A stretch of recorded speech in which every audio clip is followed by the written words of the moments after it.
Welcome to Signal 1, Protecting and Prioritizing Wellness and Resilience. Our mission is to provide an insightful platform that delves into the critical work of the Connecticut State Police. Through engaging discussions and interviews, we aim to shed light on the tireless efforts of our dedicated professionals and promoting education that focuses on the mental, emotional, and spiritual wellness of our members. Join us, striving to enhance understanding and fostering a healthier, more resilient first responder.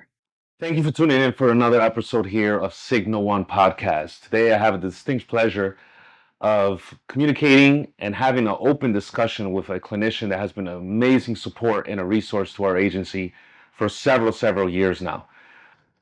Tracy, thank you so much for joining us. I appreciate you taking the opportunity and sit on our podcast for a little bit. You're welcome. Tell us a little bit about you. I want to do an introduction. I'm not going to do it justice. Who is Tracy Eckert? Okay. Well, I have been a therapist for over 30 years, and I ended up in this realm kind of by accident. I was running a community response team, also known as a crisis team, for several years, and we worked quite a bit with local law enforcement. We were some of the early days of doing jail diversion evaluation. So my staff was always out in the public, rubbing shoulders and providing service to civilians who were experiencing a variety of mental health and substance involved issues, crises, etc.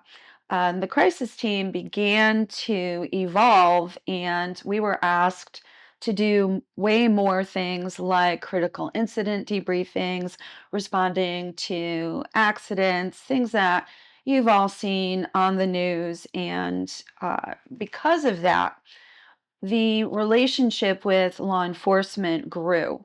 In the early days, we were kind of seen as nuisances.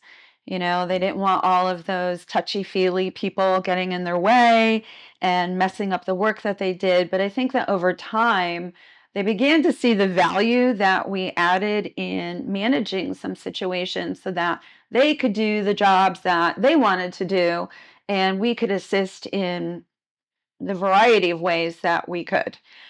As a result of that, there was a particular officer that I worked with for a long period of time, and there was a shortage of space at Post in the academy.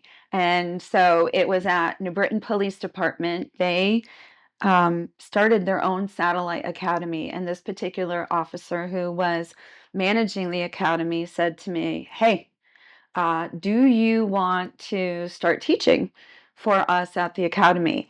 And I think that some of what happened there was that these officers, because New Britain's a very large police department, officers would come in, come out, they would chat, and they began to realize that some of the stuff that us therapists had to offer applied to them in so many aspects of their life, like parenting, managing aging parents, dealing with your coworkers, the stress of dealing with the public, but even more so, they had the opportunity afterwards to kind of just say to me about calls that they might have gone on with my staff or with myself.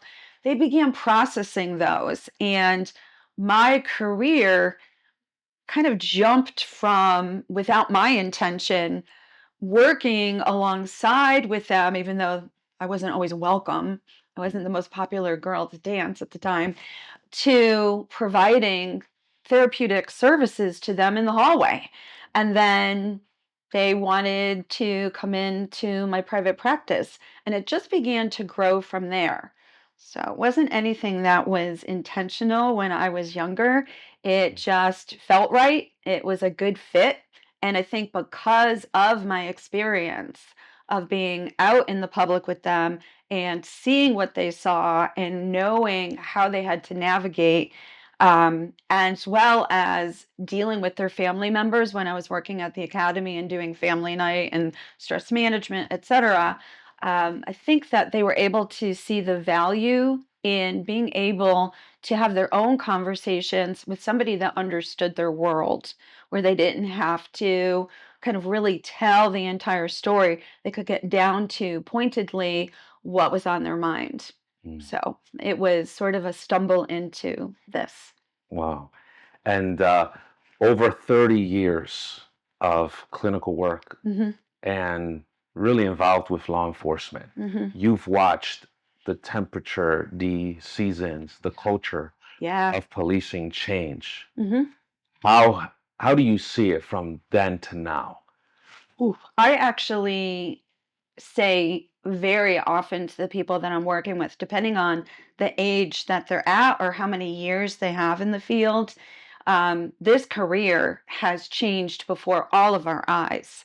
With so many of the worldwide and national events that have occurred, with the sentiments that have waxed and waned and changed about law enforcement, with the addition of like the scrutiny and the body cameras, the career has become so much more stressful in ways that people never imagined. And I think that one of the big problems these days for folks is that it used to be that when you showed up to a scene or a situation, there was this built in respect.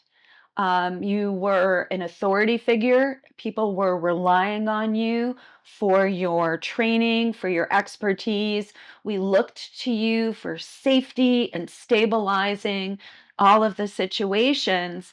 And now we are dealing with some civilians that have some attitudes towards law enforcement that can muddle a situation that you're trying to deal with, can add another level of complexity or crowd control.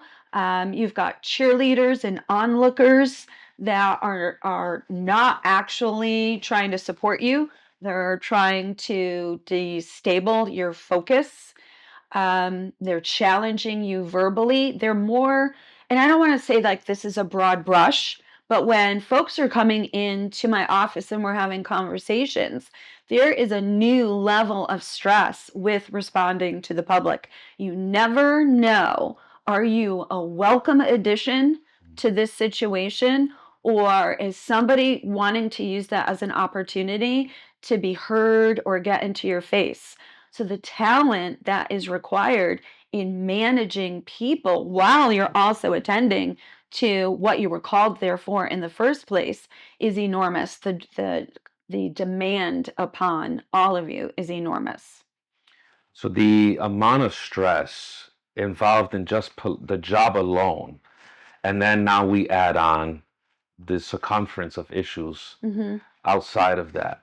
In your professional kind of exposure, what has been the common uh, situations or common mental health challenges with law enforcement, in particular law enforcement? Because there's no secret, and I say this quite often, that we are uniquely exposed to certain things. Hmm. First responders, the first responder community.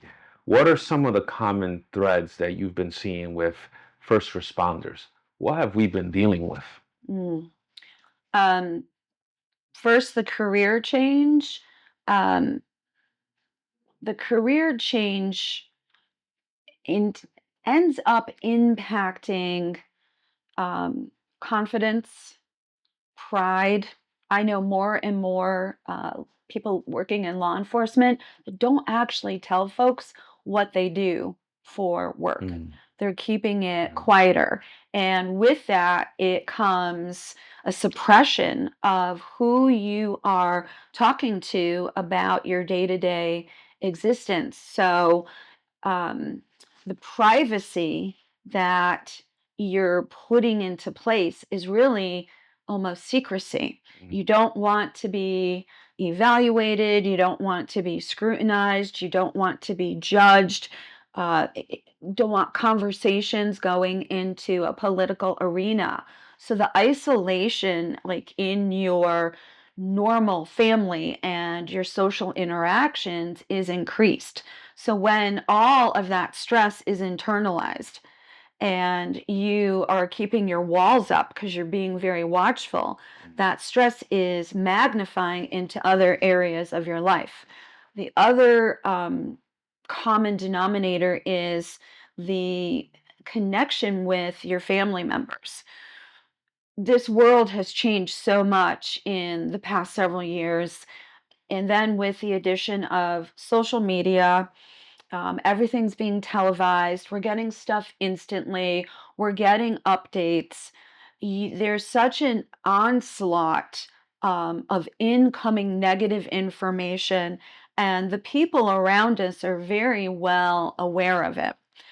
And what happens is that you have this vigilance that you need when you're on the job. And then you might be going home, going to dinner, going to the chiropractor. Somebody does know what you do. They're asking more questions, not always accurate incoming news about what's going on. So then your stress level is remaining high, your vigilance is remaining high, and you can't really be real with these people because you don't want them to know what you've seen. You don't want your family members to have a deeper understanding of what is going on in this world. You still want to protect them. So often we're trying to erect this wall so that they're not getting secondary trauma. They're not worried about you when you're out in the field, that there's maybe some innocence and some buffer that we can kind of create for our family members, but they're getting all of this incoming information and they're curious, and you're coming home and you don't want to talk about it. You want there to be, I've punched out. I need my family. I need to just be me. I'm not just the job. And law enforcement really, identifies by what they do and what they provide. But we are complex human beings and we need to identify with something that's not just our career, because we need that unplug the resilience to kind of fill up our resources, but also to bathe our bodies in restoration chemicals and allow our brains to recharge and to reset. And so now, when we've got all of this scrutiny and exposure to what's going on in the world, often you're not getting a break and you're needing to keep that wall up. And what I see is I can't let my wall down. I'm going home and I can't always feel. I know what to say, I know what to do. Excellent, you got an A. Wow. But I'm dead inside, Trace. What the heck is going on? I want to feel, I want to experience joy, but like my sparkle is a mask. My interest is the right words, but I'm feeling numb. And where did I go? Why can't I let it go back into the adrenal glands and just be Rodney when I go home? So those are the top two that usually get people into the office, is how they're being treated, the exposure to things, and then the impact within their own personal lives. Mm. We're adding now stressors Mhm. from exposures to certain things at work. Mhm. How does trauma work? And what does that do to that first responder? Okay.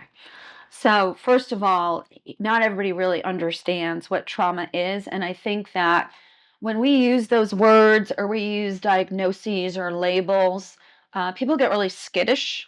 They don't always want to own it. And so, trauma for a body, for a human body, is the impact of our experiences upon our brain, emotionally, socially, psychologically, and physically. And trauma changes our brain at a neural level and it rewires it. And when we are exposed to just one trauma, there are particular descriptors to it. So, for instance, if we take into consideration like a car accident, so say, and this is like a true story. I'm driving a white Jeep, 17 years, drove every Tuesday to go to a meeting, would be sitting on a bridge, and I get rear-ended by a woman who's on her way to court for a motor vehicle accident. Every single time you see the bridge, you remember the accident.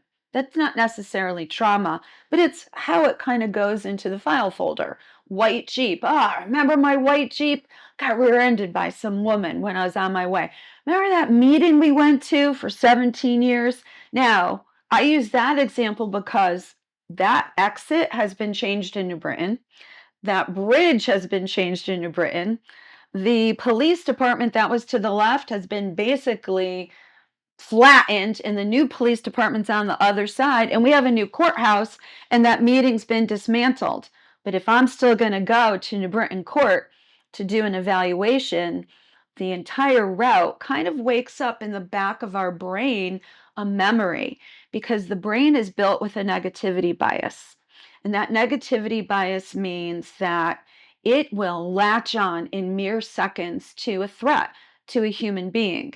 And we're not always conscious of it. There's all these operations going on in our brain that's like, remember this, remember that, and it gets stored. And if we go hundreds, thousands of years back, that negativity bias was alive and well in our ancestors. So if I was going to go out and hunt and gather and I didn't bring like some weapons with me for what might have been dangerous in the woods, I'm not coming out. But the guy who is prepared, who says, whoof, I met a bear, a couple of months ago, so I am definitely going to bring some stuff with me. That's the negativity bias. It keeps us safe. And so survival of the fittest, the people that were the worrywarts are the people that are our ancestors. So the negativity bias got rewired and strengthened over and over and over all these thousands of years. So trauma, in a way, is activated by our fight, flight, freeze, or fawn. We're looking for what is a threat to us. And so that information is going in and it's lodging in there because it might become our wisdom the next time we are in a similar situation. So it's probably not going to be a white Jeep, but it might be like, I'm stuck on a bridge and I can't go anywhere because there's a traffic light at the end of it and I might get rear-ended, so I'm going to leave a little bit more space. It isn't even narrative. It becomes an instinct.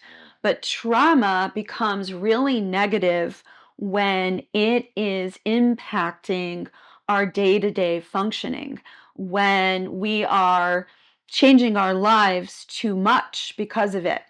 And when there is one of those signals that is perceived by our five senses, and it wakes up a neural network, or it wakes up many similar neural networks that have fired together, like how many shootings you might have gone to, how many untimely deaths.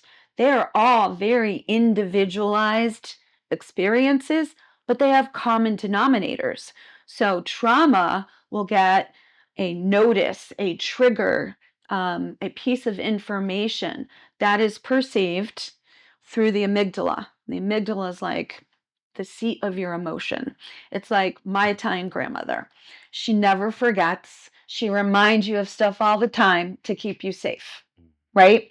So the amygdala picks up on all of those characteristics of your traumatic event.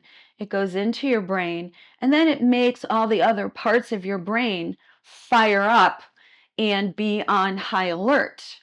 And so it might be there was this, I'm going to this scene, and there were all of these other scenes, and it might just have one common denominator. It could have been time of day. It could have been who's giving you the call. It could be there's your phone going off. It could be the town that you're responding to, age of the person. That neural network has all of these different labels. So when that first one fires, they're wired together and they all flood you. And we end up responding to the memory. And one of the problems with trauma is that it often lives in this area of the brain where it dysregulates us. and we're not feeling as if we are fully ready to respond. We don't have all of our lights on. We might be experiencing some of those really disturbing memories that are living back here. And we're having physiological symptoms. Your heart might be pounding. You're having a tightness in your throat. You're getting a headache. Your thoughts are going super duper fast. And you're like, whoa, I've got an emergency right now and I feel like I'm a walking hormone. What the heck is going on with me? So it becomes a trauma when it's getting in the way of you functioning at your norm. When basically you were setting out to go and do something, and then all of a sudden this trauma memory took the steering wheel and is taking you down this path, and you are not in control of what you're feeling and what you're remembering. And what we know from trauma is that it begins to impact your body in so many places, not just your memory or your functioning, but it increases your anxiety. It can increase your depression. Physiologically, you can have heart disease. You could develop diabetes, muscle disrepair, the ability to heal from injuries. And so the trauma, which might have been single incident, is now eroding the entire human. And people don't automatically know about how these events impact us. So it is when we become hypervigilant to protect ourselves, and then we can end up being overreactive when we don't need to be protecting ourselves. And we see it frequently, right? On their job, some guys kind of lose control, break demeanor that is not normally their character. Now they're home, taking off their uniforms. Families asking for attention. Daddy, we miss you. Husband, I miss you. Now he or she is having a negative response to that. What is happening to that first responder? And is that a telltale sign that something's going wrong? Yes, it's a telltale sign that probably have not addressed the trauma or the cumulative stress, or transitioned from their day. They could be on high alert all day long, and then when they're trying to do the reentry back into the home, they don't really know how to do that transition, so to speak. So what is happening is all day long, when we've got law enforcement needing to be on their toes and needing to be hypervigilant, you're trained to do that. We want you to be on your toes. We want you to be vigilant because you are in an appropriate environment where that is one of the necessary tools in your tool belt. But the inability to transition and change the messaging into the brain is keeping that wall up. So when we are vigilant or we are responding to the fight, flight, or freeze message to do your job, it helps us when you need to put it into action. First thing that happens when we're getting that message is that our gut kind of shuts down because there's so much blood that is in our core, and we need that blood to go to other places. We need to go thighs, biceps, glutes if you're going to run. It needs to go into the heart so that the lungs could actually oxygenate that blood better. And then it is going to be going up into your brain. We want you to see better, hear better, think faster, be stronger, be faster. So the body is doing what it needs to do to be able to be the machine that you're taught to be. And it becomes a newly trained automatic response. So you may transition home, and the sympathetic nervous system is the nervous system that keeps us at the heightened state. But if you've not done anything to actually activate the parasympathetic nervous system. Think of a parachute, the system that allows you to calm down. You're returning home. The stomach is still kind of in a knot. The chest is still tight, which was to protect you if you were going to get injured. The throat is tight because also we could get injured there and die. The blood is still going to your brain. When you walk in that door, it is almost impossible for you to respond in a gentle, calm, loving way if your body is still in heightened alert, if it is still marinating in the stress of the day. Even if you didn't go on a call, you are always poised. You're having conversations with coworkers. You might be debriefing somebody else. Grandma amygdala is constantly interpreting all of the information that's coming into your body. And she's telling that sympathetic nervous system, you need to be putting all of those chemicals into my friend here to make sure that if they need to be responding to keep themselves or other people safe, that they've got what they need all in these different parts of the body. So I'll give you an example. The other night, my husband's office is upstairs. He'll come downstairs. He thinks when he punches out, I'm punched out. But I'm sitting there. I had just gotten off with Caroline doing a 136 on somebody and was filling out the form. And he asked me a question. I was like, hey. And he was like, whoa, what is with the tone of voice? Now, I'm not saving anybody's life, but I'm about to shake up a family right before Christmas. And I'm sitting there and my brain is going and my throat's tightening and my heart is doing the pounding because I'm like, you have, less than 48 hours to get all of this stuff faxed in. And I'm like, quick turnaround time. But I'm also reliving all of the details that I just heard afterwards. I'm calm. I'm cool. I actually already handled all of it. But the brain, after a situation, is still processing what's going on. So when you're trying to transition home, what were you thinking about in the car? Are you still carrying, your phone? Are you potentially just sliding in for supper and you got ordered in to do another shift? Does everybody know they only have a little bit of time with you and then they're coming at you and with love and they want to ask you a question, tell you about their day? You know what the brain's picking up on? There's a lot of noise here. There's a lot of auditory stimuli. There's a lot of people coming at me. Go back to that neural network. One part of the neural network goes, this is my loving family. The other part goes, lots of information coming into my body, even harder to lower the wall. And this is where we end up, where we've got the family impact of law enforcement, because they're like, I don't think you're listening to me. I don't even see any emotion on your face.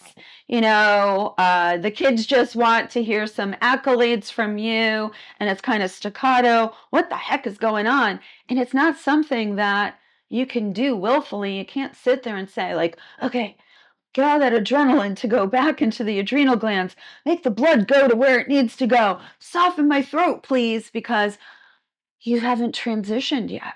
Yeah. And that's what's happening. And trauma work transitions much of what we've experienced from sitting there saying, I got to do action. We try to make sense of it and we try to move it into other areas of the brain where it kind of chills it out a bit. I want to talk about some coping strategies or some things that are set in place to help us kind of balance out or recover from some of these issues. But I do want to touch on this first. If I am a first responder spouse, or I'm the 6-year-old little boy, what are you going to tell me, or what can I come and learn from this conversation? How could I see my first responder that I'm so proud of? How could I see them in a different light? And how could I help myself cope with what's happening? Right. Or even the telltale signs. How can I be a support to my first responder? Because now I'm picking up on the signs and symptoms associated with those stressors and trauma. Yep. I believe that most of the academies, I've not taught in a current academy, but I believe that most of the academies are trying to provide education to the family members, including parents and siblings of first responders, to prepare them for what life is like. A lot of times they'll talk about shift work, holidays, getting ordered in, exposure, etc. I don't know if they're beginning to touch upon day-to-day life and also the transformation of the person that you were dating or raising um, into becoming a first responder. I feel like one of the first things that we can do to help a family not have as much collateral damage or impact is to educate them. Not just educate them on what it's like on the job, but educate them on some of the things that first responders do to protect their family. With you're not hearing about their day because they're trying to protect you. They do seem to want to be on the lawnmower a little bit longer because they might be processing what's going on. So, what you might be seeing as distancing is them trying to take care of themselves. When you are hearing a lack of affect, which is emotion that matches the content of what you're talking about, when you're hearing a lack of affect, when you're hearing maybe this staccato voice, when you're not getting, the softened eye contact and the shoulders are relaxing and they're picking up on the signals in the home, this is because of the sympathetic nervous system response. It is because of the training and the hypervigilance. And your person most likely needs to be doing a bit more work on exiting from the job at the end of a shift, doing stress management, not only in response to what's happening to them during the day, but also doing stress management to lower it in preparation for what might show up in their career, like really doing maintenance. And it's so difficult because the hours are demanding, there's training, there's the extra hours and going to the gym, going to, new firearms instruction or learning about any of the new laws that have been put into effect, updating any of your certifications. The people at home are like, are you kidding me? You're not home again. So when you go through the door, they just want you. And the last thing that most people who are in the seat, in the job, want to do is they're like, ma'am, which I hate being called, by the way, ages me. Ma'am, I don't have time to go to therapy. I don't have time to get a massage, to do Reiki, to do stress management, progressive relaxation. If I have free time, I need to show up and be there for my family. And my message to the family members and to the first responder is this is another part of fitness for duty. And this is also essential for you to be able to connect with your family members. It is just as important as everything else that you need to do because your re-entry, what they want is they want you, the person. They don't want a portion of you. And so I like to educate the family members about the fact that this is sometimes the collateral damage of being in this career and that they have to learn how to manage it and that it's not personal. This isn't directed at you. It isn't that they don't love you.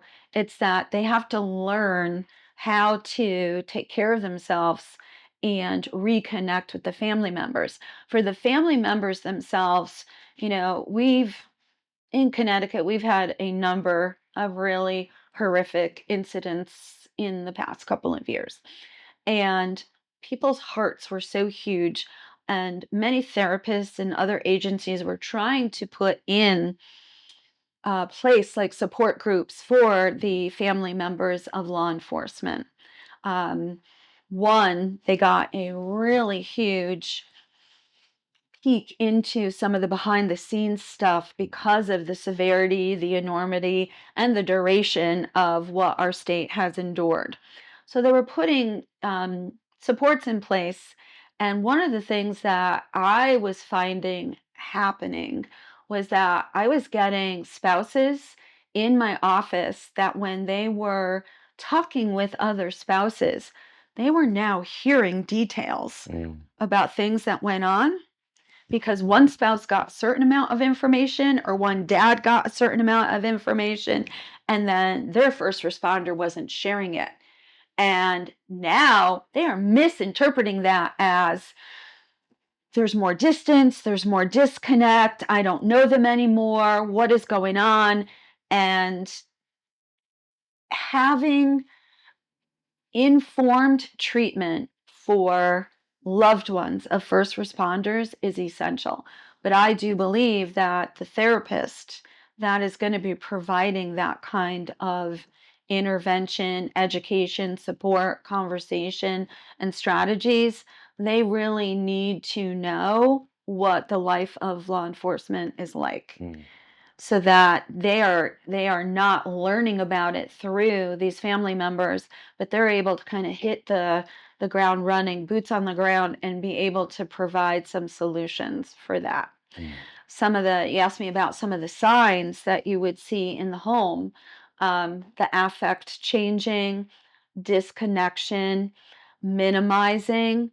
One of the big ones is they just don't have the social capacity to engage because they used it up all day. Right. They used it up all day, whether it was dealing with administration and trying to get stuff done, talking to each other, responding to the community, like their social bucket. And people are like, that's not social. You are using your social skills. You are trying to remain in professional posture. You are masking while you're listening to all of this information. You have to remember the information, tuck your emotions in, have, professional bearing.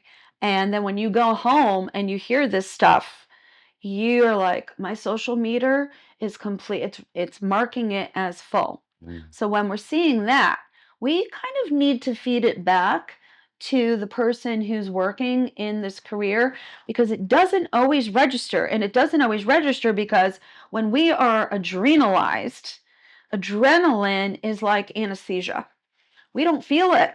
We don't know that we're brushing people off all the time, that we're not showing enough attention or affect, that our responses to things that they're sharing to us seem kind of deadened and uninterested.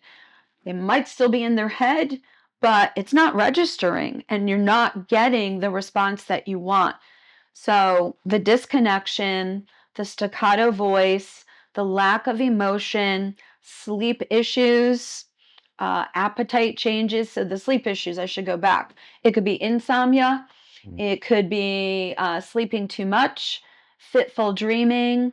If you share a bed with your first responder, it's getting a little busy in the bed. There's some flailing. There's some talking in their sleep. You need to feed that back to them because if we don't wake up during a dream, we don't remember it, they might not know that is happening. With the appetite, low appetite, too much of an appetite, emotional eating, we're looking for consuming beverages, alcoholic beverages a bit too much. And one of the problems with some of the ways in which law enforcement tries to cope and tries, to push forward or to unplug is they're engaging in activities that kind of force them to disconnect from what's going on. And unfortunately, if the brain is feeling like a 10 on the Richter scale of overwhelmed, and we have an alcoholic beverage, and all of a sudden it even goes down to a 9.5, the brain goes like this: oh my gosh, that was amazing. I love that. And so now we've activated the reward system with some of the wrong stuff, and so we get drawn to it over and over again. Family members and friends might see isolation, not enjoying things that they used to really be like, yeah, I can't wait, it's poker night, let's go. Maybe too much gaming because that kind of grabs your brain and kind of stops the chatter that goes on in their brain. Being by themselves quite a bit.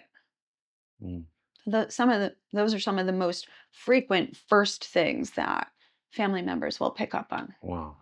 You said something so critical. I never heard it that way. The home, Mm-hmm. how the home plays a critical role in the fitness for duty. Mm-hmm. We're going to have to come back and do a whole second part, a whole hour on that. Yeah. So you got to stay tuned in, set your notifications, and share this because this is going to get good going on. But and again, 30 plus years, as we touched earlier, in your career, especially dealing with us first responders, is there still a stigma? Yes. There is It still is. a stigma There with is. us reaching out. Why? I think that the stigma is different in the different periods of time someone's been in the career. So if I'm talking to somebody who's like really been in 30, 40 years, they are reinforcing within their peer group that they can handle it. I think the stigma is diminishing in part of the work that you've done, in part due to embedded clinicians and crisis teams who are having some of the casual conversations with law enforcement, and then they're realizing like, ooh, that's good stuff. I tried using some of that stuff with my kid. I couldn't understand why he didn't want anybody to know about, I was a cop, kind of a thing. We are reducing it too often in the aftermath of something big, and where we've got people thinking about leaving the career and they're getting mandatorily a supervisory referral to go see somebody. I think that it has improved dramatically over the years. I'm hearing more, and I'm going to call them young people, more young people that are under, I'm going to get in trouble. I'm not going to use an age group. People that are hearing it from the beginning of their career, have a peer support team in their department, an active peer support team in their department.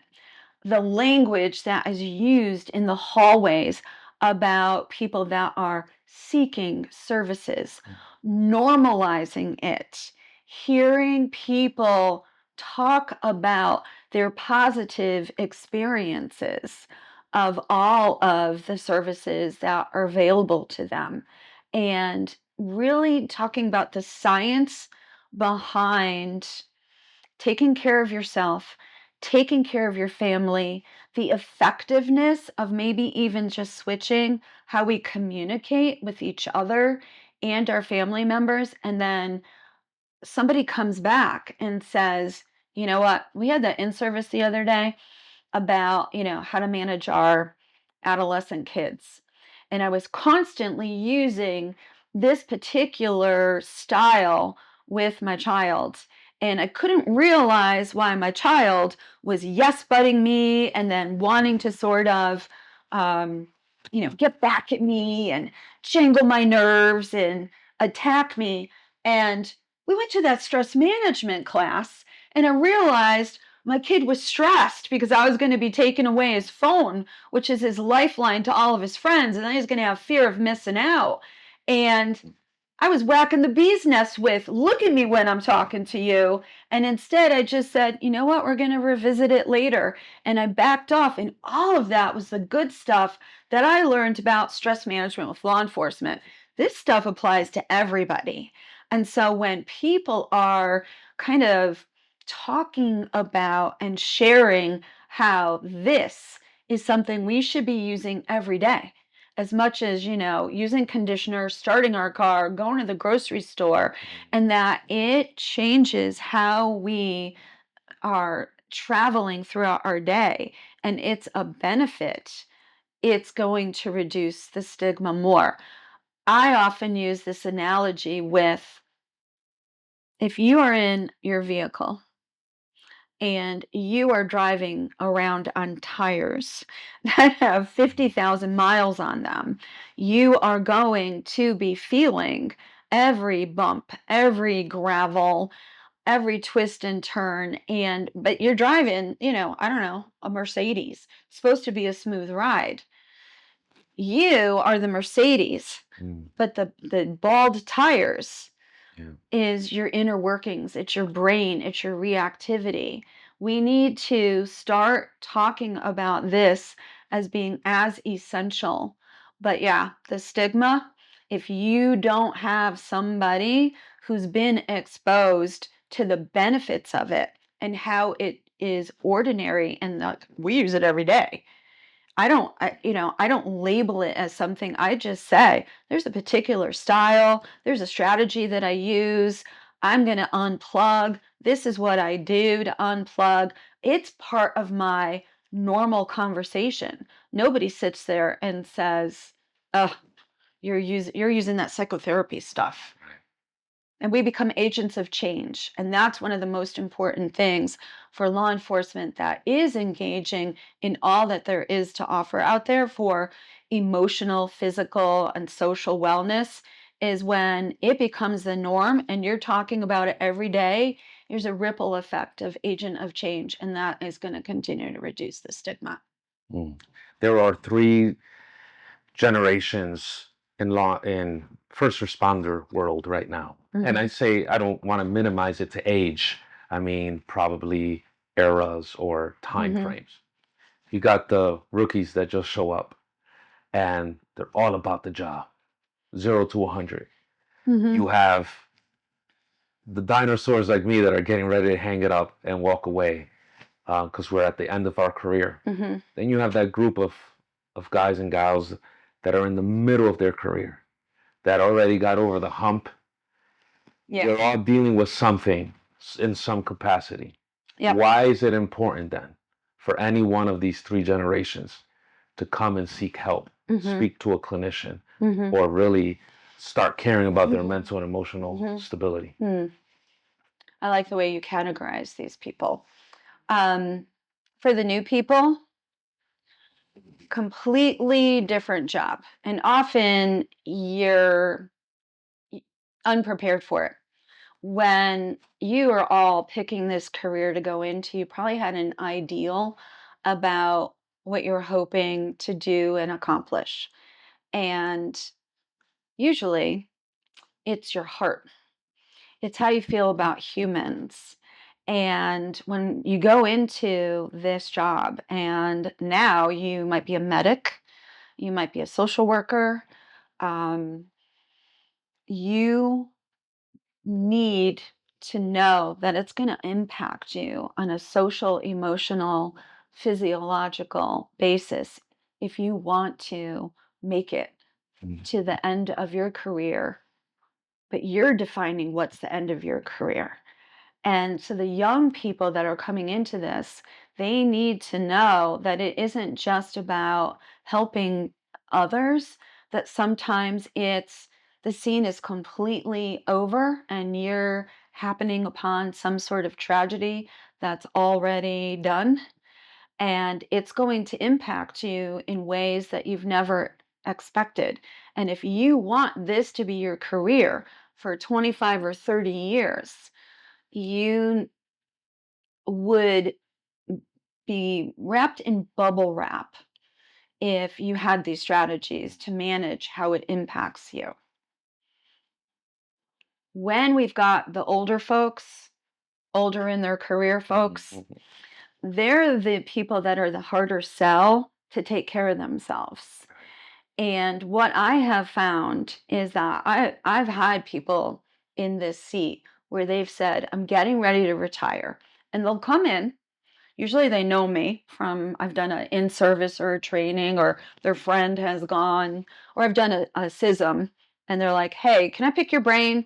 I really need to kind of transition into retirement. I'm not sure if I want to retire yet. I'm not sure if I want to retire and go to another department, and that is also what we do, is we help people make decisions. They get in this seat, and exiting your career, which was so much of your identity, it's like grief work. And it's, who am I at the end of this? And what do I want to do? And jumping out of the career, or even considering it, and thinking about what life is like afterwards, and what is your relationship like with those people? Are you still bowling? Are you still getting together for family dinners? Or did you, at the end of your career, really try to work on what your pension was going to be, and you pulled a ton of OT, and you really don't know people anymore, right? And now you're doing some sort of reentry, and you're realizing the disconnection. The people in the middle, I have a caseload of people that I feel like my goal with them is that I'm getting them through their day-to-day existences with providing them with the strategies. And I shouldn't say I'm providing them with the tools so they could get through, because they're weary. Many of the folks that end up here, they want to exit, but they're looking at the time. They're grappling with, this was my identity. They have ideas about what they want to do, but they have to survive until the end. And our strategies and tools are so that the person can decide when they're ending their career, the career doesn't prematurely rip them out of their career. Right. They're in the driver's seat. So, not even sure what your question is anymore. No, got it. Yeah. The one last question, Tracy. There's tons of therapies out there, a lot of amazing stuff that we can do. Mm-hmm. One of the one that is yielding the best results Mm-hmm. for first responders, an evidence-based practice. Yeah.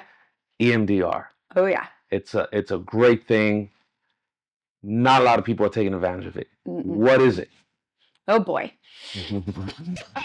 Listen, we go away to get trained for 6 days, and you want me to do it in a few minutes. Okay. So EMDR, it's a mouthful. It stands for eye movement desensitization and reprocessing. Crazy way it was discovered.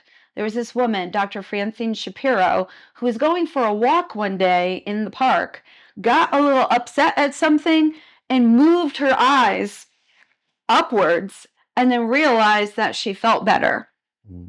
And she began doing research on it. What she discovered, and this goes back like 35 years, what she discovered was when trauma lodges in our brain, it lodges in our brain in that very heightened, charged sort of way. And so when that amygdala is picking up on it, you can experience it in a way that feels incredibly uncomfortable, and you can't focus on what you're doing. And from that walk, with her just moving her eyes into a particular direction, she said, I wonder if people moving their eyes back and forth to the two hemispheres of the brain would provide some reprieve. So at first, it was just like, look at this. What the science is showing us is that when it stays frozen in that heightened state, and it has the ability to hijack our brain and take us back into the moment, and we're reliving it as if it's the here and now, that when we are doing it's called bilateral stimulation, and we are stimulating the two sides of the brain. So originally we were having people follow our fingers with their eyes, and moving their eyes back and forth activated the memory in both sides of the brain. The left side of the brain is more language and narrative and hopefully some logic. The right side of the brain is more emotional and might have been what you've seen. So bilateral stimulation not only brought the trauma back to your consciousness, but it allowed you to reprocess it in the here and now in a safe environment, and basically say to the brain, it's over now. And I've seen some people change their use of pronouns versus my memory. It becomes the memory. So the bilateral stimulations now are not just limited to eye movement. We can use buzzers in your hand, and they buzz alternately. Sometimes people do tapping on your knees. You could even do it to yourself and tap it on the knees. And what's happening is that bilateral stimulation not only is allowing you to process that trauma, it is also creating some serotonin and dopamine in your brain. So it's activating neurotransmitters that are creating a calmer feeling. And so now that memory is being associated with a whole new physiological experience. It's calming grandma amygdala and telling her, there, you're safe now. It's helping that sympathetic nervous system become quiet and the parasympathetic nervous system to go into action and calm all of the messaging to the brain. So that is the shortened version of it. So you certainly think we should be taking advantage of this type of therapy? Absolutely. I do. And it's also not just limited to processing trauma. It could be setting a future template. So say you're going for a promotion and you're like, oh man, I do not think I'm going to do great on the orals, or I'm a terrible test taker. We can put in restorative imagery. We could have you imagine those challenges, like sitting before the examining board, and you're going to be calmer. It's great for things like going to sleep. It's wonderful for eating disorders. So all of the research has expanded, and it's gone past trauma. Public speaking, probably should have done some before I got here. Thank you so much for being with us today. I really appreciate and value the immense information you provided us. We have to get back together. We have to do this again. We could sit here for 4 hours, 5 hours in a day and talk about it. Thank you so much for tuning in this podcast. We know that you got some valuable information out of this. Stay in touch and we'll see you next time.